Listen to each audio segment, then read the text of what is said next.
Masolona de Pité, Moukolomwalelo, vendredi 12 février 2021, Sandangwa février, et Oumelakate, et Kokene Mangu Mbangu, le Kola Ezo Kima, ce qui est la ligne to éviter, Masolo Vandekonangai. Masolona de Pité, Tokobeta Masolo a sorti médiatique, il y avait un Martin Fayoulou Madidi, les commandants du peuple, Masolo. Nakati wana bandekonanga toko aborder certains points, il y a convergence, na point il y a divergence, bazotu tanana nani, na malobana bango, bakolobana nani. Plénière en assemblée provinciale, il y a au Katanga, Gabriel Tungwa Kumwanza, doyen d'âge, plénière Lelo, Masolo. Masolo na dopité, coronavirus, Zimbabwe, dès la semaine prochaine, vaccin Batubazui. Na Congo Kinshasa, na Tanzanie, tokola kisabino nini, bango bako bundisa coronavirus. Et na Kinshasa, la capitale, Dr Muyembe, alobinini, Masolo bande konangai. La route, Yakasi, tozana Congo central, ba société civile akuna, bako réclamer mbongo. O va pesa pona kobongisa nzela wana. Balobi un élu député moko ya côté na bango amela mbongo. Masolo 116 ndaku oyo bukami kuna na Isiro balingi batonga marché mais babuki bandaku. Qu'est-ce qui va se passer? Quelle est la suite? Masolo bande konangai na koya ko intervenir parce que Didier Kikou na kozwa Didier Kikou pona lobela biso. En ce qui concerne la conférence de presse, il y a Mwana Mboka Matata Ponyo Mapo. D'ici là, Tokobeta. Nakolo Banabino. Mais avant que n'a développé, sujet nyonso ya mukolo mwanilo bande konangai, n'a pas ça encore deux choses. Il y a Liboso. Toko sala n'a pas qui saka mutute alanda mutu alingi. Te. Wane comme dictature. On est comme dictature. Okotika mutu alanda oya sepeli na ekolanda. Mais mabeza la kasoki sur landi otondi, omoni soki otondi biloko misuso kokuta place balambi malamu. Okozala na mo problème. Un solo. Mais soki ozana posa ya oyo biso tolobaka. Nous estimons que c'est sérieux. Aba sentiment ezate. Nalobaka na bino na sala polémique na mutu te pona ko matambwe. Te na mtu aba polémique te. Na mtu aba polémique te. Ba polémique meka ko la ngai na rifula yango. Na boya ba polémique. To bandaka olia ko servir ba to bandi ko swana. Oh ya lobi boy. Zakaria tenté Kara.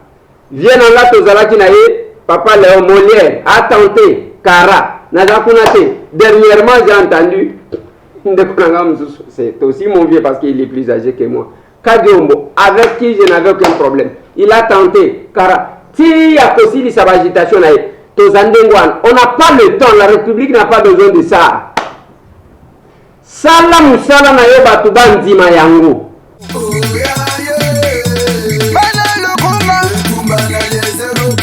Candidat na biso numéro d'essentiel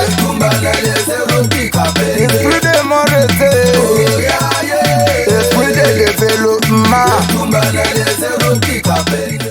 Salam Moussala Batubandima. Le peuple n'attend pas de nous des polémiques. Olamuki Salam Moussa, oui, il y a les gens qui aiment ça. Bas sponsor ya Ouanabi.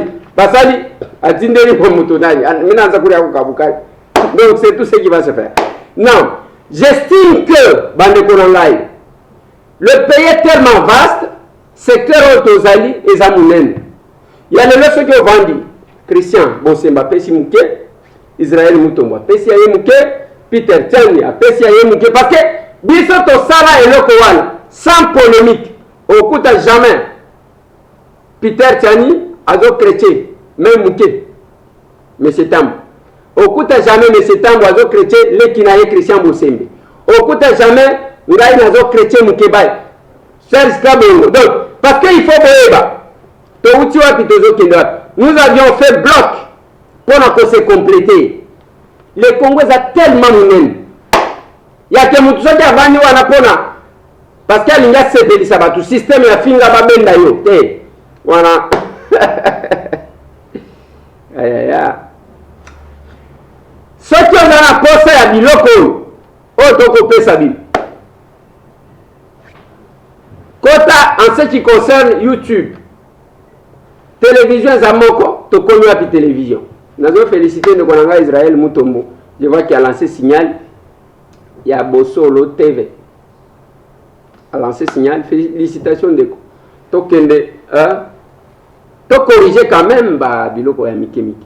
Les Amalam. Les Congolais ont besoin d'être informés. Alors bien être informés. Kolanda, ce qui est dans la Kisasa, 22h, Masolo na député. 8h, rediffusion. Mais ce qui est dans la télévision, na biso to tchaka buzo bate.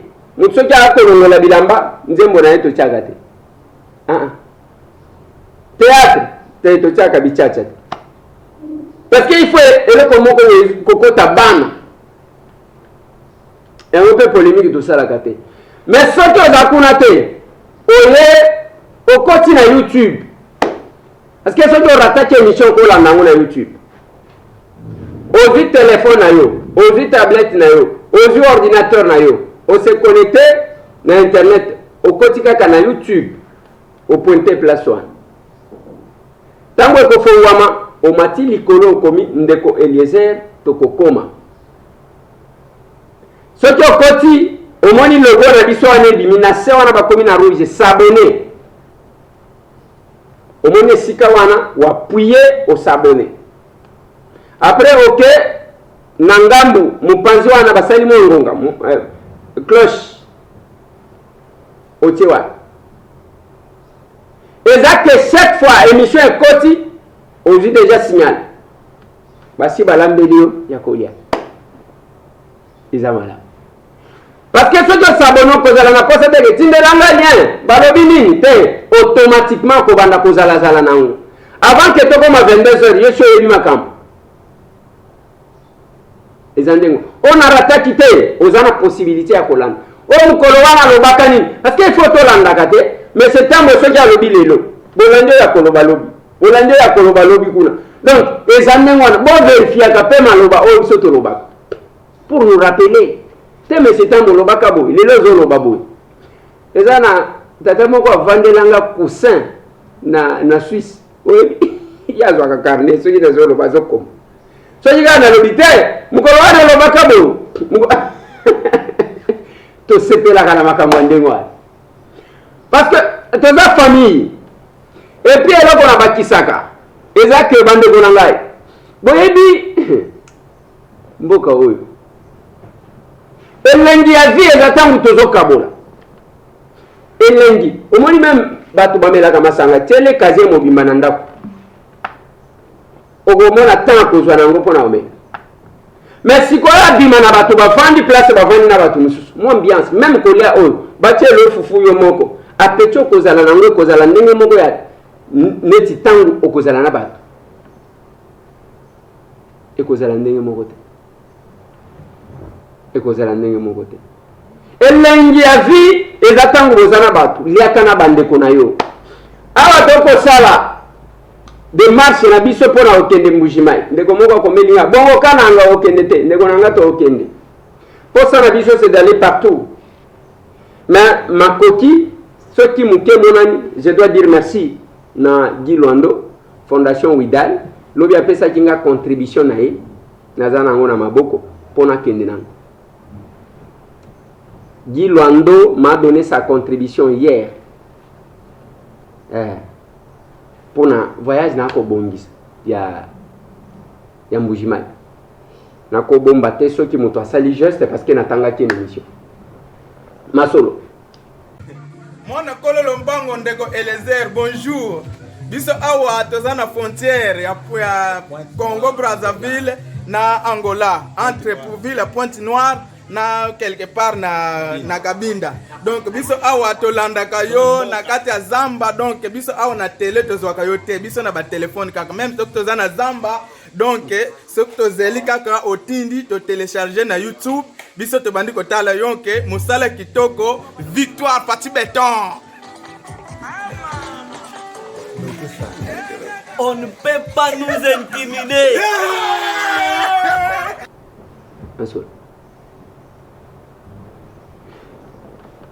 Harmonie ya vie yango wana ozwa nzamba pesa yo possibilité ya yozwa koleka baninga kanisa pe bao bazana se kanisa pe bao bazana se nzamba pesa yo possibilité ozwa ta mwa muke wana liaka ngona batu, c'est l'unique façon ya kovivre. Il faut éviter que ya yo mongo ebana ka mukolo baliaka yango na koloba na batu bande kona ngai omonenge to aliao vie à mutu na mutu ata soki bonome. Ne pensez pas que vous allez nommer une personne soit qui a une nomination à se convertir te à cause de la ninga zalaka soit qui a zamu yibi ndebo pese possibilité za le gola kuluna pese licheti ya komona te ke za kokata matiti ya ko papango batu masolo kala mingi te na kopesa bino le dimanche na kopesa bino résultat ya bao ba gagner na concours. Ouais, le dimanche, on va publier. Oui. Le dimanche, toko pesa résultat ya ba oyo bino bo voter na ba oba lekaki. Dimanche toko pesa on attendait que batie la bino makambu nyonso comme ça bino bo pona. Masolo. C'est qui s'en dékona yo. Na lobaki na bino, vous savez, na mutu asombi ba ballon na Varese akeko pesa ba joueur babeta bal na mutu asombi chaise roulante lelo bandeko musu balobi te naza na posa tricycle, mais tricycle l'équipe biso na prix tricycle tozana ba moment soki mibale soki ba moment soki 4 ou 5 basengaki biso ba tricycle mais makoki ezo poser problème parce que nous avons des cas chaque jour. Donc chaque jour nous la mukawana okuti batu bavandi oyo mutu pasi oyo na lingi bakende opérer oyo lokolo. Donc il n'y a pas moyen de s'organiser deux fois. Mikolo nyonso oyo avant que obima ti biso to melaka ezaba tuningwa avec des doléances mususu azali ko s'imposer banina kolela. Mais entre mutu asombi ba ballon na ba Varese akeko pesa ba joueur babeta na oya sombeli ndeko wana makolo parce que tango sombeli saison wana au commissaire mutu eza makolo yaki akende ko se débrouiller aluka place ya ko sala quelque chose qui a fait quelque chose.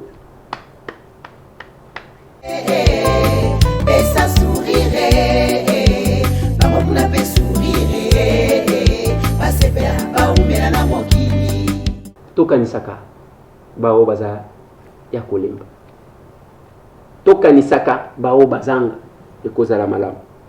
Chauffeur Enoch aza chauffeur ya ketch voiture moko ketch esalaka des fois bon marché ezokende ville tellement que awa ba destination ebanaka te. Enoch wana memaki bandeko moko bautaki libanda amemi bango na voiture na ye ya ketch wana bazo solola se présenter pe tango bakonika liboso ya lupangu batu wana babinyo moni ndenge batu basala ka retrouvaille wana bazo yambana mwana mobali wana a démarrer mutuka kimi na valise ya batu ndeko Enoch bako lukaye yo chauffeur yebi ke mobali na yo kombo na ye Enoch omonika ye na biloko yo yebi ke master na yo kombo na ye Enoch omonaki ye na valise moko boyeza ya muyibi il a volé.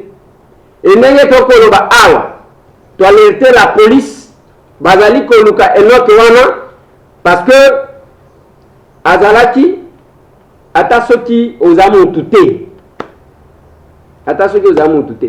Enoch wana ko sili so pasité lelo ba koluka yo mukolo ko zwana oko regretter bazuye ndenge bazwaka mutu eza ba ketch kaka oyo ya couleur jaune ba voiture ya ketch ya transport eza soki ndenge nini bazui valise batie na coffre yo wana deke batu baye bayambani mbala moko ya kimi bakomoluka ye azomonana te chauffeur enoke bakoluka yo soki eza parmi garde okendaki nango kende kozongisa valise place otikaki bato parce que la volonté aussi c'est ça place yo otikaki bato oyebi yango omoni ke oke eloko na eloko ya bato otikaki bango na balabala te na lupango oke yo ozongise kozala malamu masolo na député nalingi tobeta masolo na isiro babuki bandako 116 maisons sur les 116 maisons babuki balobi bazotonga wenzi toboyi te la loi dit l'état kodit kosala la volonté ya population esika alingi mais baprévoyaka bato bodédommager bango avant que bobuka c'est ça aussi expropriation basalaka yango ndenge wana donc ofuti bato oprévenir bango mais sans prévention sans quoi boye bobuki bato wana lelo bakolala 116 maisons biso to baafricain boyebi bato boni bakolala libanda compliqué bandeko na ngai la route ya kasi toza awa na Congo central babimisa mango selon la société civile ya Congo lelo bakolancer même appel ya kosenga bato basomba matela pona ba hôpitaux tout ça mais balobi il y a un politique en député comme nous autres avant mbongo wana yayang mais j'essaie de réfléchir mbongo ya misala bazwaka ngo bakabeli mutu te si tout l'état babimisaka boite ya les retirer de ça y est pona bato ba détourner il faut bao baza censé exécuter misala na bato moko boye bayokana il faut tout un groupe pour que va détourner mais ndeko na ngai yo député ngo bakotanga na makambo oyo vous n'allez pas vous faire élire pona bobanda koyiba awa lelo tokobunda tolobi le mandat est national. Je félicite toujours Guy Lwando pour la mine. Ce monsieur-là est un sénateur. Babotaki est na chouap. Mais à Kéya, salut action. C'est ça. Quand vous allez prétendre que vous avez un mandat national, vous avez un lobby Ouida, vous avez un lobby. Un lobby winner, Isaac, Davina, Lwando. Donc, bana na yemi satu, winner, Davina, winner, Isaac, Davina, Lwando. Donc, bana na yemi satu, comme la famille, basali le kona bango na fondation Widal. Bako sunga kabato. Azo sunga pe na kombo bana na yo. La kisa bana nzela malamu. Tangu bakokola bakolongwa te. La kisa bana kokaba. Yo moko kabaka. La kisa bana qu'est-ce qui est sérieux na vie? Oyo la kisa bango soki ozamu yibi bana bakolanda yo. Soki omusana na yo kofinga bana na yo donc nyonso kotika yangwana bana bazalaka ba grand observateur. Je me rappelle, on m'arrête, je vais en prison. J'ai ma fille. Oh, azaka attentive moko ya kosaganate, mais tellement que baso ni saka yepona nega azalaka attentive, azaka éveillé, akoma ko mimela. Bozo salelo bazo saleni tiazo monate. Tout le temps que j'étais en prison, bango bana mike pour que bazala toucher te bazali ko lobana bagote, papa voyager il est au Congo Brazzaville, bazo ko sakaye. Yewana nzoka ndazo katangu bazo solola. Bake ba sololi na coin, bango bakanisi ye azakuna nzoka nde aye na porte atie litoi. Ayoke mukole na zobima atuni na tweteo. Ah oui. J'étais au Congo Brazzaville. Il dit tu me prends pour un enfant. Alors Gazamouane, j'entendais tout. Alors il faut mentir, hein? Mentir les autres, pas moi. Il faut peut-être lire, ce n'est pas moi. J'entendais tout, je sais tout, tu es en prison, écoute et tout ça. Moi, on a expliqué. Donc, moi, on a posé kaka ola kisayenze la malam. Ola kisayenze la malam. Mais yo siko député aux awan. Obandi yo manko ko riba mbongo ya population. Okosunga okoyokaka souci na bango ndenge ni. Banda kutoko soma banda kusanda okolala kaka na moko. Okobanda te olali 2 heures à olongwe, oké olali à 2 heures te. Okolala kaka na moko. Même si tu obombi ba chambre dans chaque ndako okolala yango mikolo nyoso te. To sungana. mituka soto somi mituka ndenge ni okotia lokolo moko na mutuka oyo te okomataka na moko. Compliqué. Honorable député, eza soni soki population bandi kobelela yo mpona moyibi. Soni.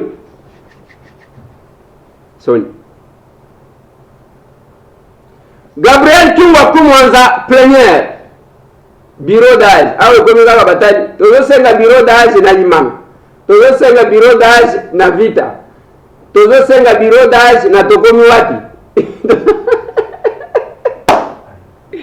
bureau d'âge oyo place bazomona makambo ezotambola te okolaka kaka tozosenga bureau d'âge awa nazoyoka bato babandi tozosenga bureau d'âge na lamuka ya vie nanga Martin tokoma esika wana Masolo na député bonsoir ndeko Eliezer ngai pe nalandaka Masolo na député depuis Paris na RIS Orangis nalandaka ngo pour tozwa information ya sûr donc nalandaka ngo ngai moko te nalandaka pe na libota na mwasi nanga na bana toza bitida kolanda ngo donc to mesana kolanda ngo pour tozwa information ya sûr.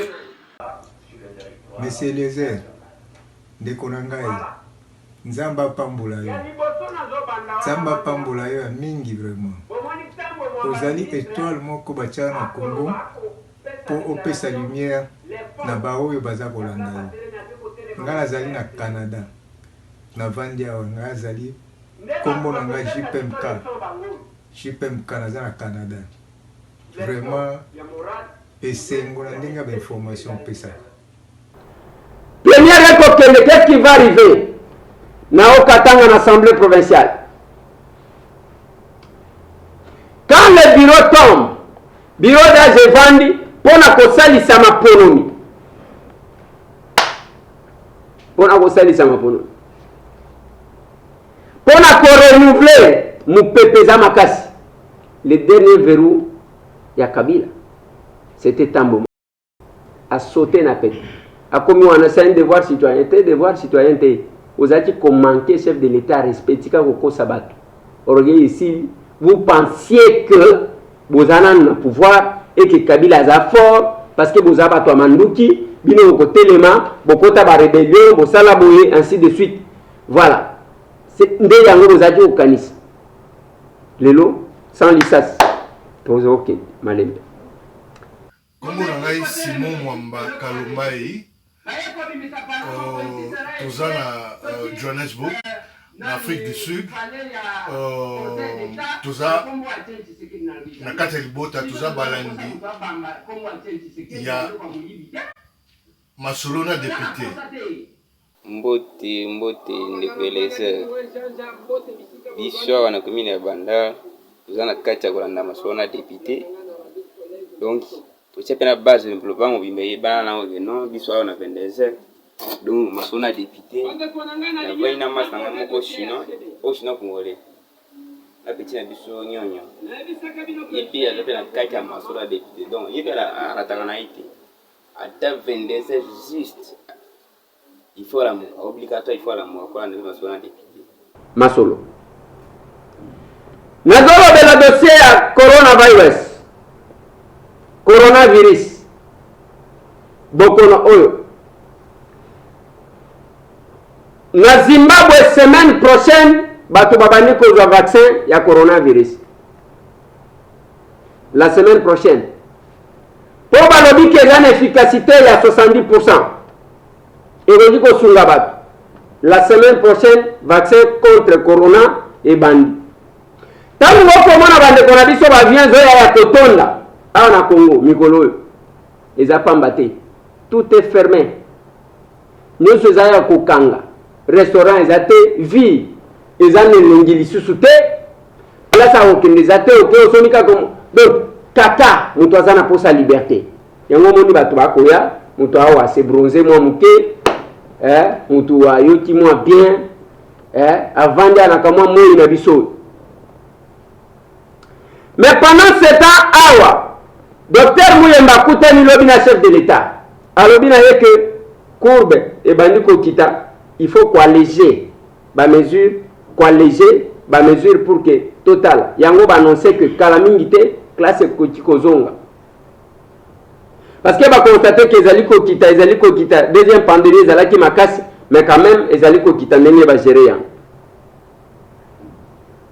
mais na kati wana rumeur etamboli bazo lever couvre-feu le 12 ezali okuta ba lever te jusque là chef de l'état ndakotala sur base ya rapport docteur Muyemba Memelie ndako décider parallélisme de formes et de compétences. La décision a été prise par le commandant suprême et c'est lui-même qui doit lever cette mesure. Mais sinon, couvre-feu ezali continuer jusque là selon la police. Mais bandeko nanga coronavirus na ninati la bino bazotia bato na four na Tanzanie. Corona oyo ngana lobaki na Afrique ko vivre ba makambo na yo. Okomona nzoloko bako bana kotia bato nzolo donc okomona makambo na yo. Bota. Alors fungulia o.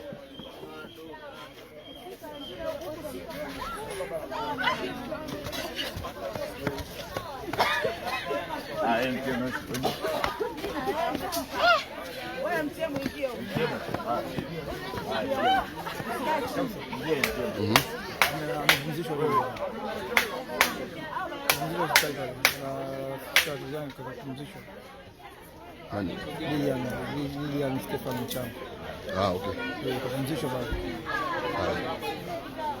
Kivuyo. Haya, sita wengine kwa lote wanaingia hapa. Sita wengine kwa kivuyo wanaingia. Oh, bongo mashati hizi ndio bongo mashati. Bongo mashati mingia. Bongo mashati.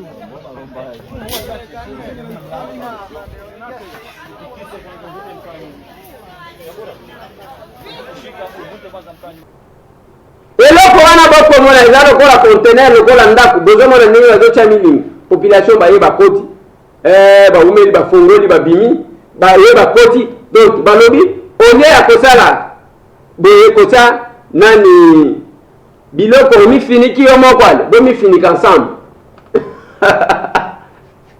Tanzania donc coronavirus soki okoti wana yo ndenge ozala okemo bimba okobima wana otoki bakotia koni kuna toyebi te biloko nini bazotia milinga ezokota okoti milinga ekoti oyo obimi donc corona sans effet nalobaka chaque fois natalaka maladi oyo nalobi nzambe aleki bato ya mokili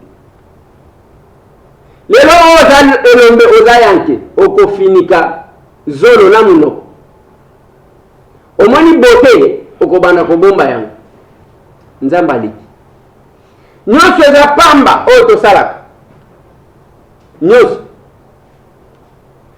ozala ndenge nini ozala nalobaki na bino koloba esila tokotela boye parti oyo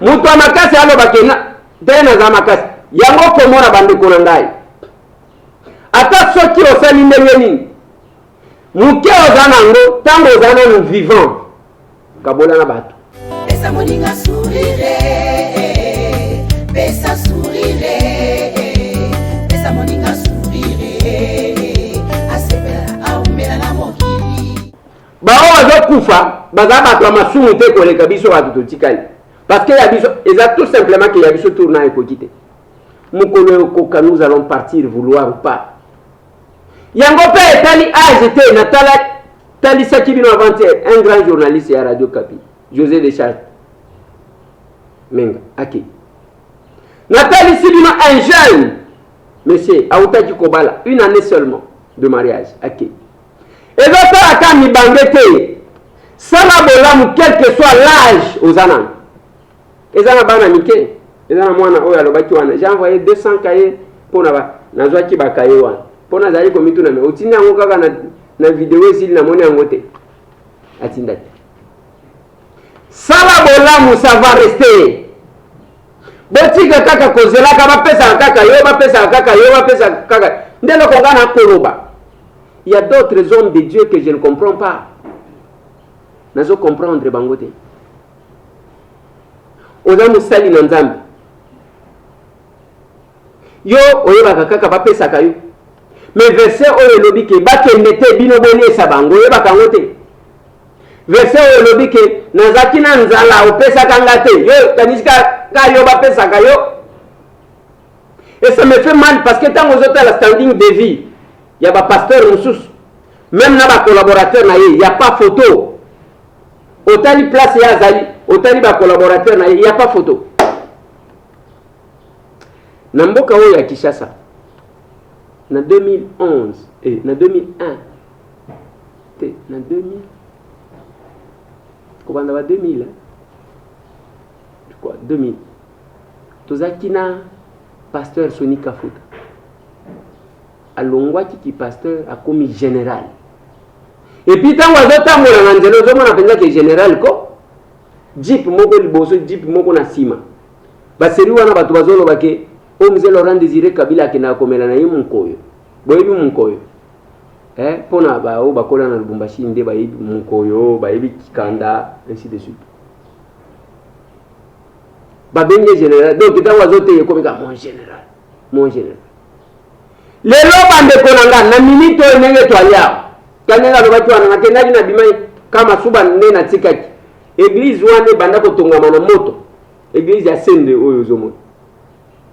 Na moto na Kinshasa awa na ndenge batu bazalaki wana évêque Pascal Mukulu.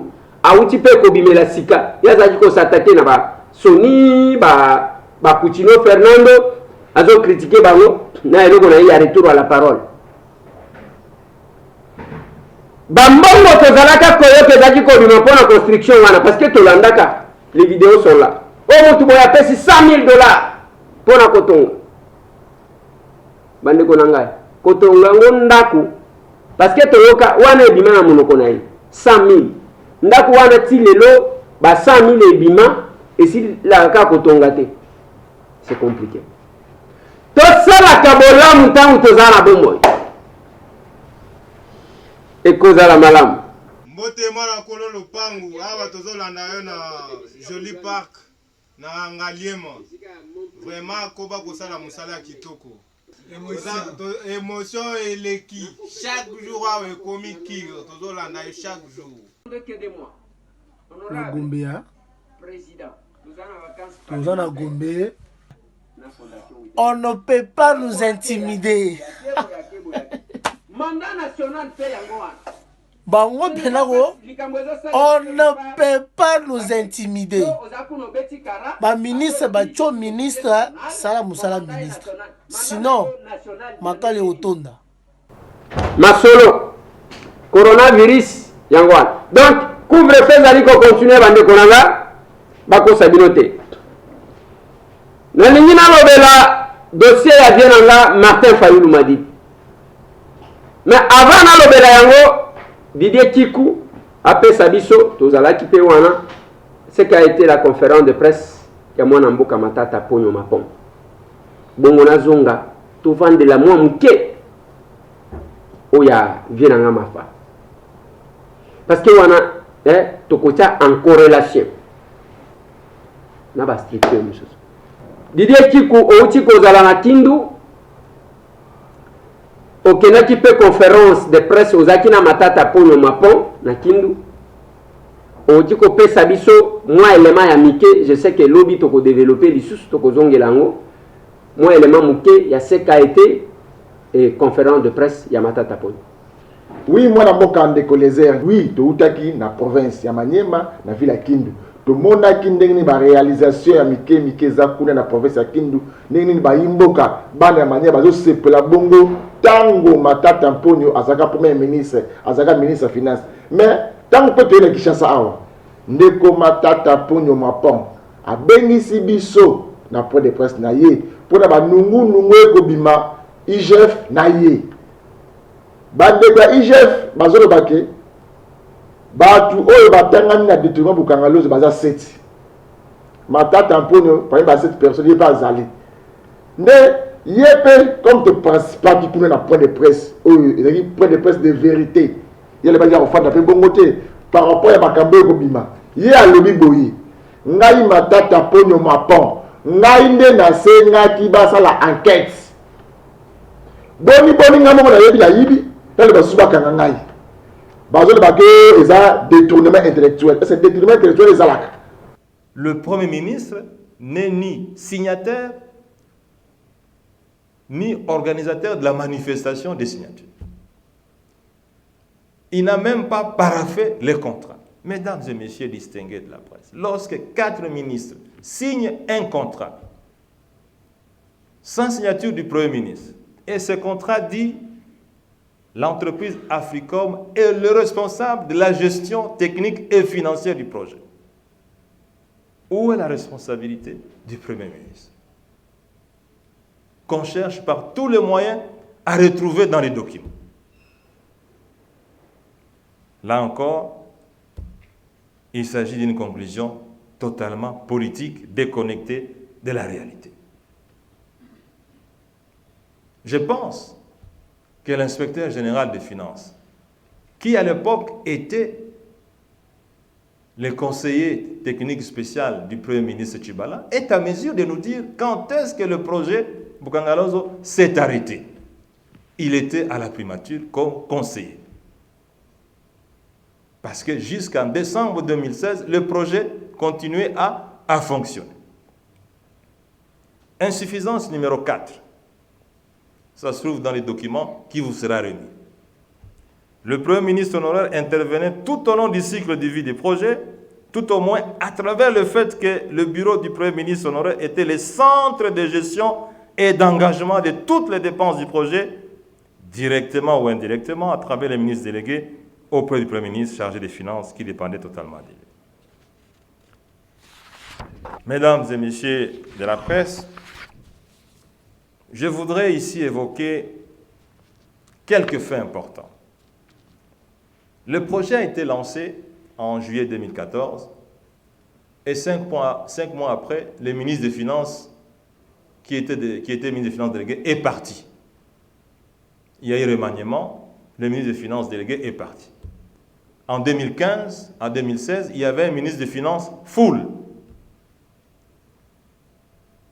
Et les dépenses qui étaient exécutées par le ministre des Finances délégué représentent 30% des dépenses jusqu'à fin décembre 2016. Quelle est la cohérence de cet argumentaire? Vous pouvez vous-même en tirer les conclusions. Et le tableau qui est là vous montre non seulement que le ministre des Finances délégué était parti à fin décembre 2014, alors que les premiers paiements sont intervenus vers juillet 2014, mais il y a eu beaucoup de ministres qui sont restés jusqu'à fin décembre 2016. Mais le ministre des Finances est parti. Et je dois vous signaler, en passant, que le ministre des Finances délégué, le ministre Kitebi, est l'un des meilleurs ministres des Finances du point de vue intégrité que ce pays ait jamais connu. Quand il quitte les fonctions en décembre 2014, le Fonds monétaire international me pose la question, pourquoi vous pouvez faire partir un tel ministre aussi compétent, aussi intègre?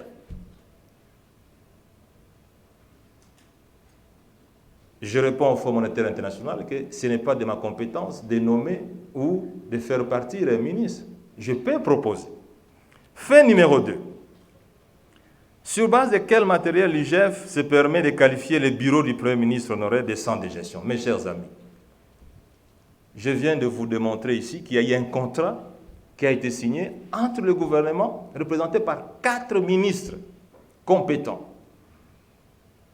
et l'entreprise Africom. Et dans ce contrat, dont copie vous sera remis, il est dit que l'entreprise a l'obligation de la gestion du projet conformément aux règles de l'art. Je parle aux professionnels comme vous ici. Donc, l'entreprise avait la responsabilité technique et financière du projet. Aucun dollar n'est passé par la primature. Aucun. L'inspection générale des finances l'a prouvé. Et la documentation vous sera remise.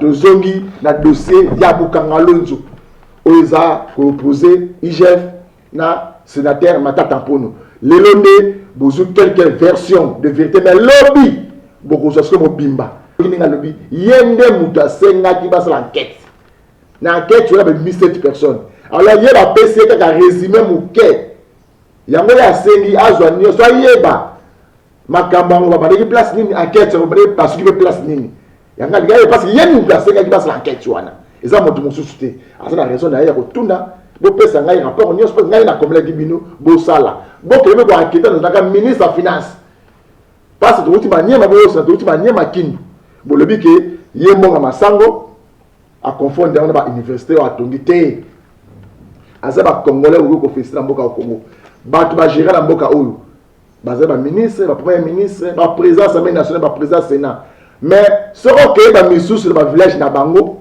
okei na Congo otali ndeko ya giraka nini souvenir natili ba congolais zéro boyoki monseigneur ya Popo Kabaka évêque Popo Kabaka ninga lobaki. En 2002, je revenais des études de l'Europe et l'évêque drôlement m'envoyait comme curé dans une paroisse de la ville de Bandundu. Et ce que j'entendais à cette époque-là, c'était qu'il y a deux villes qui sont les plus pauvres du Congo. C'était Bandundu ville où je me trouvais et Kindu. Au bout d'une dizaine d'années, le discours est resté le même pour Bandundu-Ville, mais il a changé pour Kindu. Amen.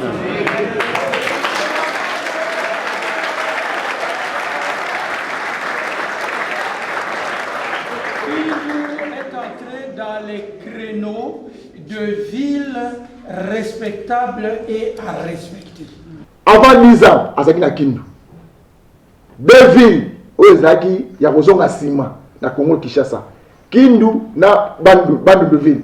Après 10 ans, à Kindu, à Saturnin, Kindu, paradis. Bandundu-Ville, enfer. Est-ce que vous avez un de Bandundu-Ville? Est-ce que vous avez un de ils ont des papiers de mon côté. Tu te souviens après les lots, des Golézers, de son micro-panel. Merci Didier Kikou et Zandenyoana na obanda ko faire intervenir yo mwa muke en attendant total nani ba kopona pour que to banda ko présenter na ye masolona depuis tes Zandengwana on doit faire il y a pas de succès sans successeur il faut kaka talakaka on ne sait jamais ce n'est pas ne ba to bazo kanisa wana ke tozo sala ngo parce que to limite comme ba ministre nana ebisho ke na dina comme ministre ba tunyo ko ba comme ba ministre ba to ba otika la libana bazate eza yango te Masolona député la limito soukisa na dossier ya Martin Fayulu Madidi. Bakotie la bino mwa extrait ya malobana ya lobby comme ça biso to commenter. La MOUCA a été constituée le 11 novembre 2018 à Bruxelles. La MOUCA en tant que plateforme électorale. Nous sommes allés aux élections, nous avons gagné. Et nous étions à Belgique, Bruxelles. Le 27 avril 2019, nous avons fait muter la plateforme électorale en une plateforme politique avec un objectif précis, disait la charte. L'objectif fondamental est la MOUCA. Et là, nous voulons conquérir le pouvoir ensemble avec des objectifs précis, 4 axes. Et dans la charte de la MOUCA, parce qu'il y a une charte, nous ne sommes pas des animaux, nous sommes régis par des textes.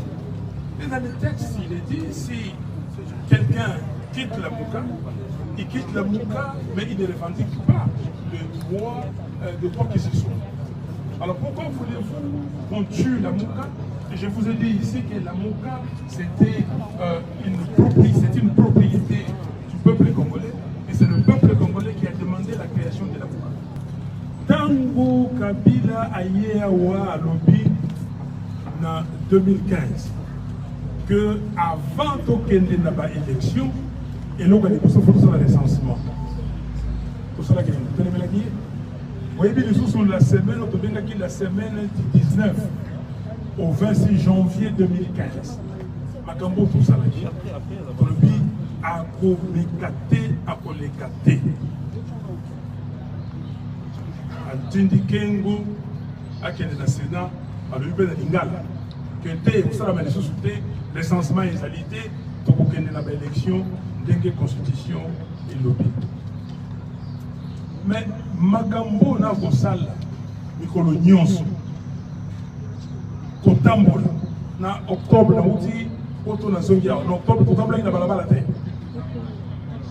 nyonso wana mpona nini na zwi nzela bandeko na nga bazali awa mpona kokende na Mbandaka, mpona kokende na Boyende, mpona kokende na Lisala. Nalobaki mbala oyo na kula na lia Noël na bandeko ya Lisala. Naleki na Mbandaka na pesi bango mbote tosololi na ke na Boyende tosololi et puis le 24 kayi wana makolo na Lisala tovali na bandeko mikolo mibale misato na zongi Kisasa. Bato bakei basali nyonso tango bandeko bakei etikali mikolo minei bonga na koma kuna au couvre-feu. Oh, pas des réunions de plus de 10 personnes. Pas des réunions de 10 personnes. Mais au moins inauguration 1000 personnes. Réunion pour nous, il y a 700 personnes. Et nini, mais qu'est-ce que ça veut dire? Sikoyo. Bazali kokanga makambo ya couvre-feu. Makambo ya Covid, bazali profiter pour limiter tout ça la manifestation. Mais on a dit le peuple congolais. Peuple congolais kovanda simate. Toujours que les malembe tokota la banque. Yango na yeko lova wa lelo pona kotia miso na violation ya constitution. Tango monsieur Tshisekedi a nommé Batou la cour constitutionnelle, a violé la constitution. Dans le bac yango te. Pour le bien avant fayo le pourquoi lobby est-ce que makambo yo bato yo basinya ki mikanda po yé abimate.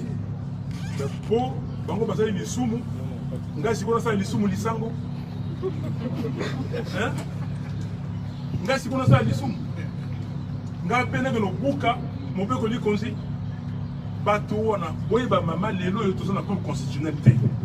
Parce que cour wana ezali illégitime, illégal, traitant nyonso ndengo lingi. Yango wana za koyoka na ambassadeur mawa parce que baza ko traiter na ba institution illégitime. Bango bayebi yango. Bayebi yango. Monsieur Trump na cour constitutionnelle il faut pas bien la constitutionnelle pour la cour comment dire cour suprême. Na cour suprême bato liboa. Na liboa wana motoba ezali bato baza na kana ye na parti na ye.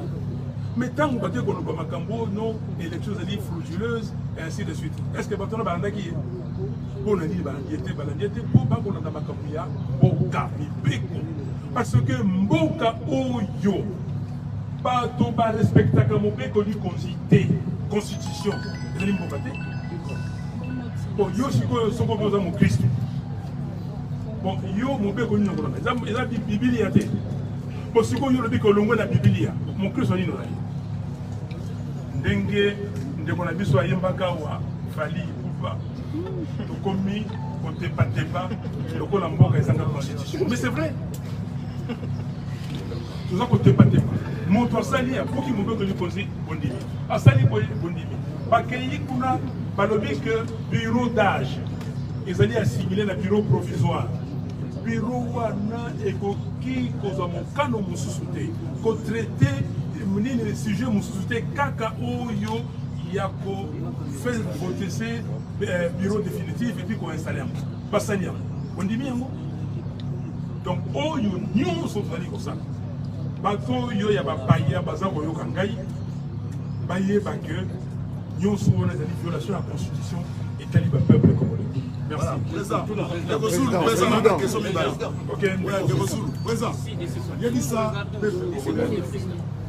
Président, est-ce qu'il y a eu un problème? Non, pas vérité, président. De deux, président Faye, est-ce que Fachassa Sali des urnes? On peut continuer quand la vérité des urnes jusqu'à quand? Parce qu'à 2023, il faut que l'élection. Mais Ndeko Zulu, Bemba Azali Ndeko. Salinga ibape moko to zalaki na yewa mbara ya suka ayaki yawa sololi sans problème. sans problème tozana likambo likambo moko te botuna ye tokutanaki na matanga ya mama bazali batopeseli mbote tokutani na mama Eliane nalingi napesa ye mbote babi ya Martin même ko nani covid biso photo wa embrassane na likambo na lingaba eza boye te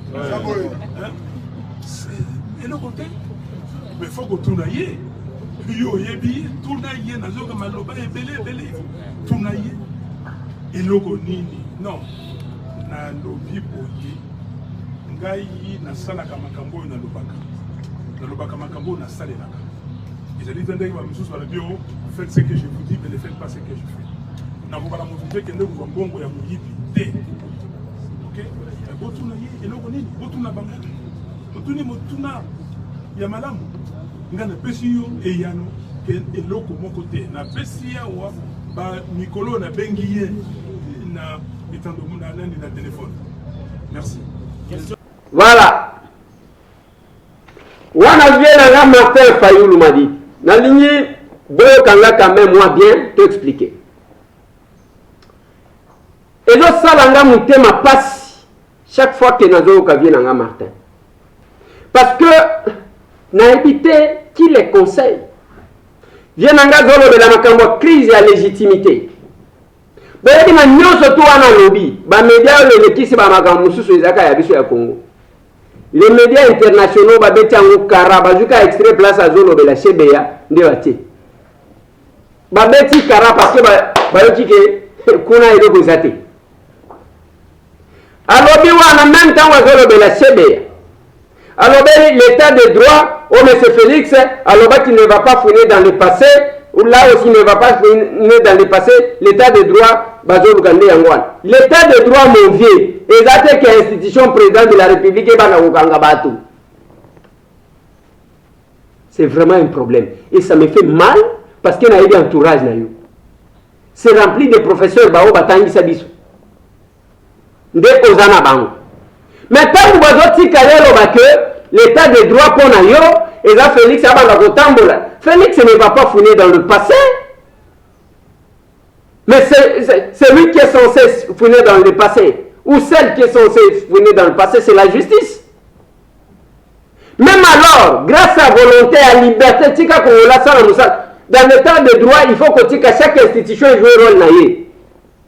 Place à sa compétent agir. Il faudra qu'il vienne en Martin, je félicite le chef de l'État parce qu'il y a dit Kapen, au discours, vous avez dit qu'on pèse à l'économie, il dit Kapen, il y a dit Sanga, il va prisonnier politique, Boni, il va encore en prison.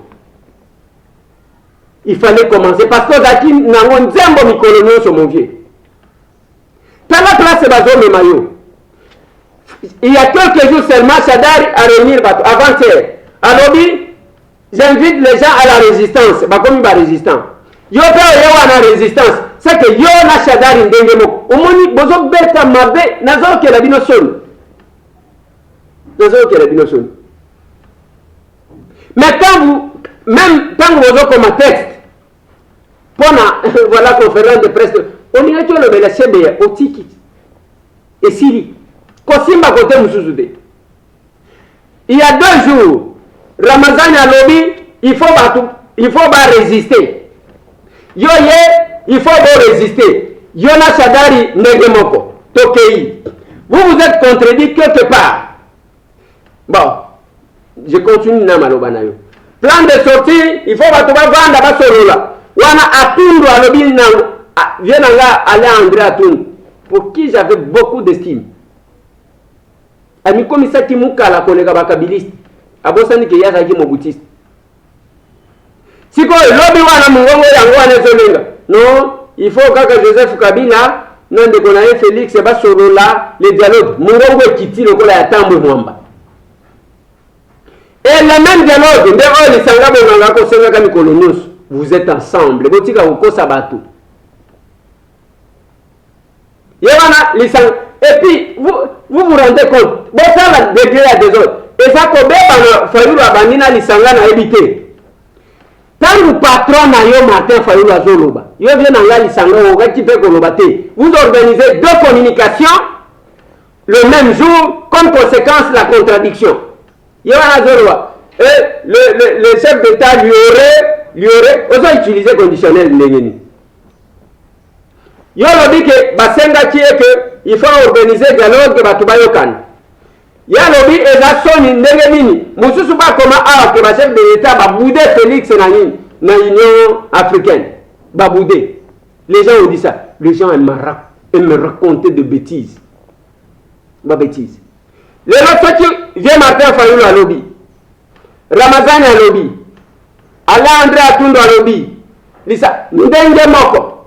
Vous réclamez les mêmes choses. Les lois du discours, je ne sais pas pour saturer sympathie, il y a votre pareco. Oh, c'est Kagame qui dirige, c'est Kagame qui fait ceci. Viens là.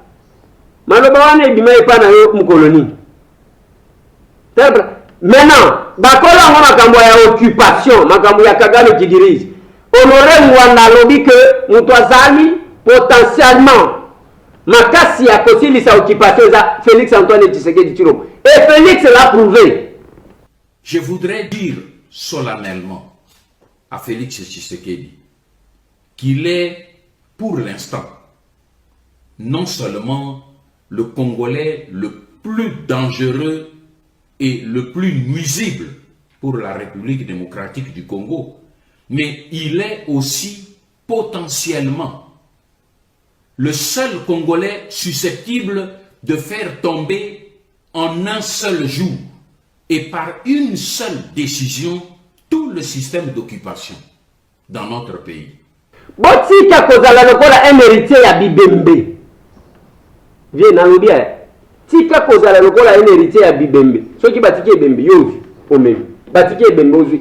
Discours que la Pareco tenait à son temps. Yango yeko bimanalo que c'est Kagame, c'est viens là. Nani azo pèse au conseil. Nani azo pèse au conseil. Et là batu ba komi kotala parce que même temps bazo ba crise à légitimité. Toluka to ke nena na moi ta moi définition de crise à légitimité zani. Compliqué. Ce sont des petites choses. Oye bandi kozala na moi difficulté. Batuni mutuna moko tango bazo tuna yo makambu ya ko féliciter Félix ndenga letina Union africaine na lingala. Olobia telo ko moko te bato babeti maboko. C'est ça l'entourage. Ce qu'on va beteli maboko ya réponse nini opesi. Quelle est la réponse? Bande ko nanga bola naka moi extrait oyo. Boye bisanga qu'est-ce que mon vieux Martin a dit? Oh bato ba ko betela maboko. Bola na mama. Mutuna nangeza boye. Oui. Na zelai peut-être na ibandeli ou banda d'abord par couper sa félicitation à moi la Congo Félix parce que RDC né déjà pour Kamba Union africaine mais na tikali koyo kangote il faut mekala ko limbolelanga. Deuxième question. Na zelagi na yoka au lobela moi au placer quelques mots par rapport à Nenge RDC aza ko gérer Union africaine ndeko yo Félix Antoine Tshisekedi mutazu bâton ndeko kozela au lobela ngo lobeleli yangote. Deuxième question na ngai.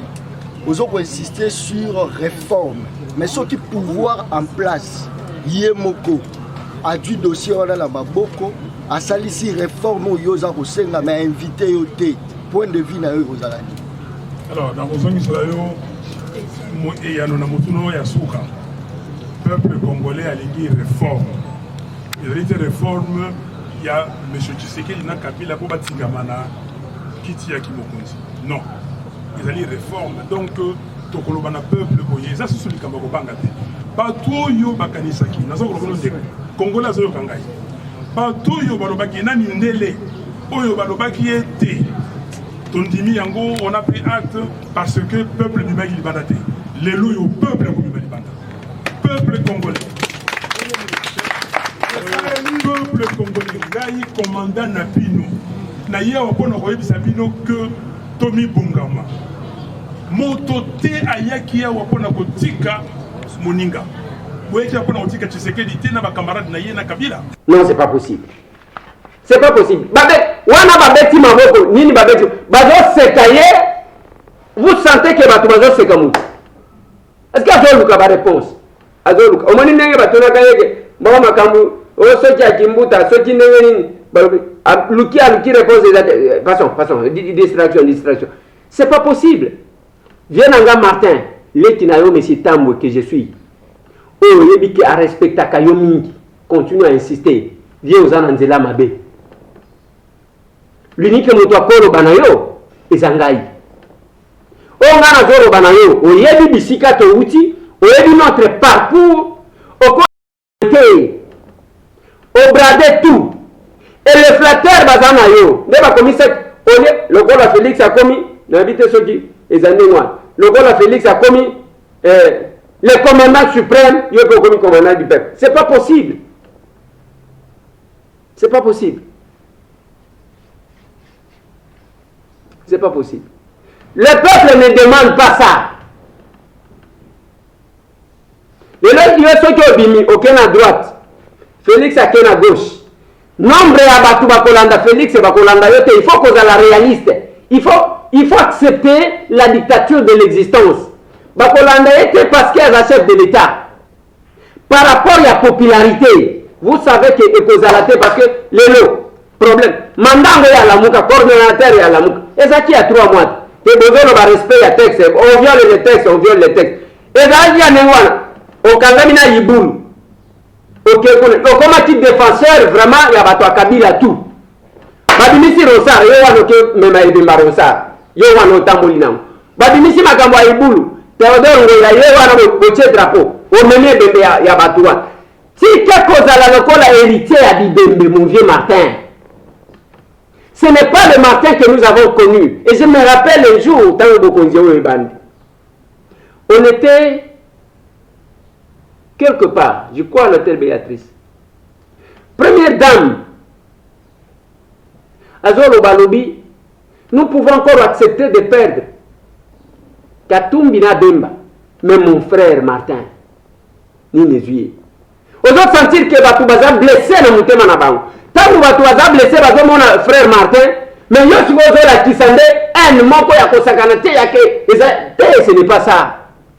Ce que vous avez à Tshisekedi, Zongela Barsi, vous voyez le parcours de Tshisekedi.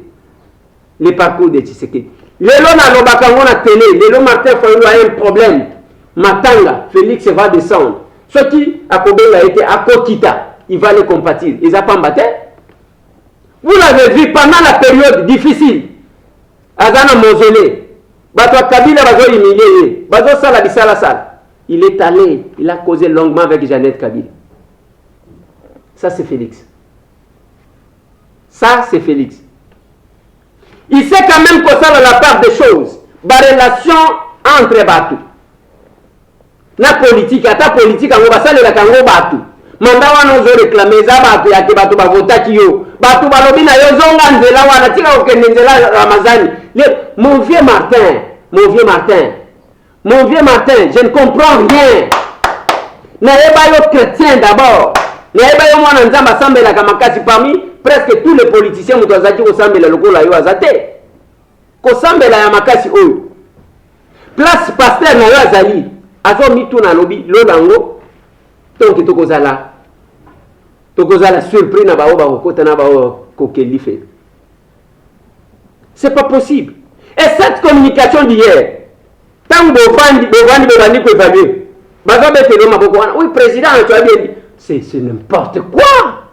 C'est n'importe quoi dans ce cas. C'est une bêtise terrible. Il fallait que Soukana nan. Osukana makabu ya sebe. Et vous savez, place au Bani Namutema Nayo, on dit que moi, je suis Félix. On va prendre les gens. Parce que c'est la justice qui va faire son travail. Ce n'est pas Félix qui va oh, fouiner dans le passé et dit qu'après d'Azaki dans le passé ou bien dans le présent. Apprenez à reconnaître les efforts des autres. Et je me pose la question, ceux qui viennent à Martin, les cacachefs de l'État, n'a évité.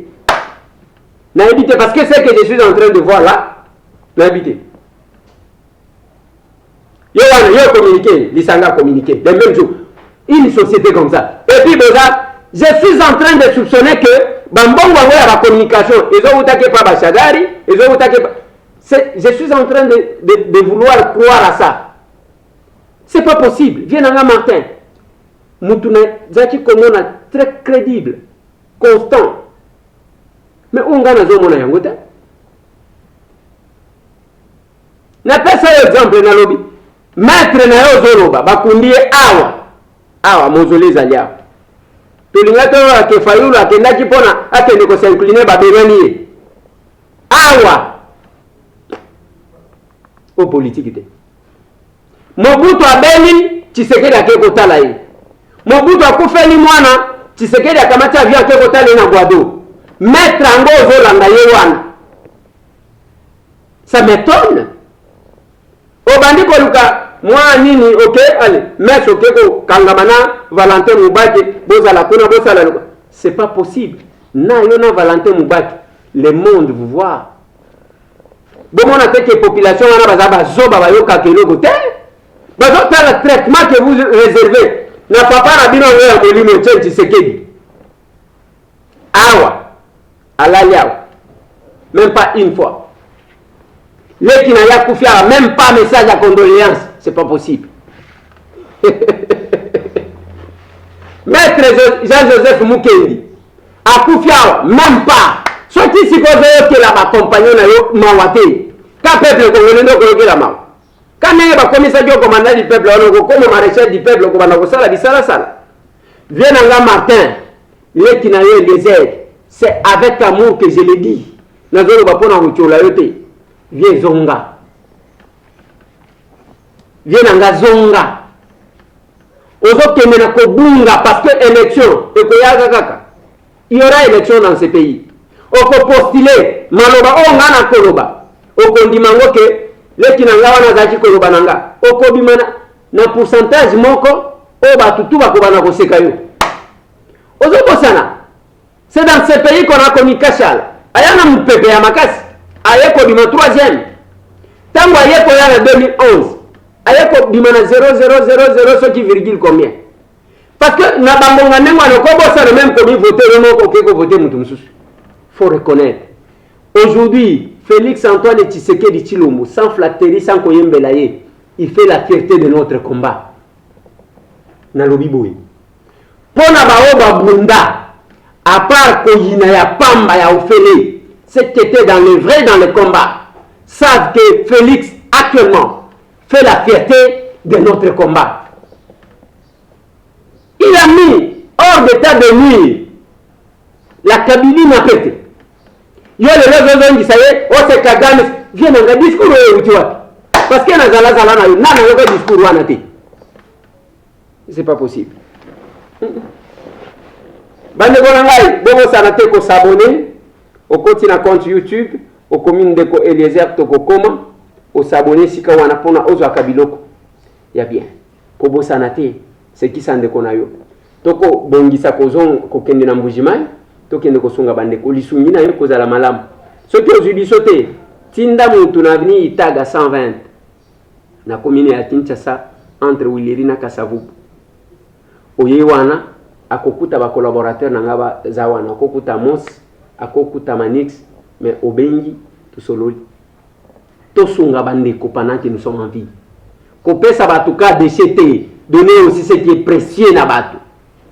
Parce que quand le cœur donne, on sent que le cœur a donné. Mais tant que nous avons fait ça pour la formalité, azangi biloko azaki nandako place à koboa kezate aya boa kelibin. Wano pesite, wano boati, wano tina poubelle. Oui, et cause sunga mutu akozo angwe sungi. Mais dès lors que ça biloko tchaki, il faut qu'on pèse ça et sentir que vous êtes là. Tous en a pour ça, il y a Semou, tous en a pour ça, il y a Loso, bien que dans le mouvement, il y a Loso, peut-être Tinate, na Maputa, pas pièce. Donc, il y a parce que kilo n'est toujours calculé, ça risque de trop nous coûter. On va acheter là-bas. Tout ça, la moins action est à mouquer. Mouvement, il y a Balengela, Balou Babazarapi. On a besoin de votre contribution. Ezaka kovimba te ozo la tawana. Bazo benga yo tatu. Tat tozo tolingi to sentir que olinga ka bande kona yo. Plus de 143 9 98 311 332. Nazo compter ko kende mbujima yango si tout va bien ce qui simbi nyonso semaine prochaine. Le week-end prochain de nazo compter ko kende. Tout mon an lobi. To kozongela dossier matata ponyo mapo. na makambo oyo bazali ko reprocher epai Israël. Merci tout le monde.